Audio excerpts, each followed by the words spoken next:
ಸರಿಯಾದ ಸಲಹೆ fertility treatment ಬಂದಾಗ ಎಷ್ಟು ಮಹತ್ವದ್ದು ಅನ್ನೋದು ನಾನು ಈ ಒಂದು ಕೇಸ್ನಿಂದ ನಿಮಗೆ ಹೇಳಕ್ಕೆ ಇಷ್ಟಪಡ್ತೀನಿ.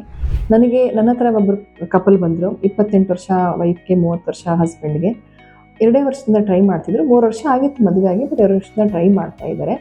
ಅದರಲ್ಲಿ ಅವ್ರಿಗೆ 2 IVF ಆಗಿದೆ. ಮೊದಲನೇ IVF ಅಲ್ಲಿ ಒಂದು 4 ಎಂಬ್ರಿಯೋ ಆಗಿ ಅದೊಂದು ಆವ್ರೇಜ್ ಕ್ವಾಲಿಟಿ. ಆದರೆ ಅದನ್ನು ಟ್ರಾನ್ಸ್ಫರ್ ಬೇಡ, ಇನ್ನೊಂದು ಸೈಕಲ್ ಮಾಡ್ಕೊಳ್ಳೇಬೇಕು ಅಂತ ಇನ್ನೊಂದು ಸೈಕಲ್ ಮಾಡಿಸಿ ಅದರಲ್ಲಿ 3 ಎಂಬ್ರಿಯೋ ಆಗಿದ್ದನ್ನು ಟ್ರಾನ್ಸ್ಫರ್ ಮಾಡಿದ್ದಾರೆ. ಅದು ಬರಲಿಲ್ಲ, ಪ್ರೆಗ್ನೆನ್ಸಿ ಬಯೋಕೆಮಿಕಲ್ ಥರ ಆಯಿತು.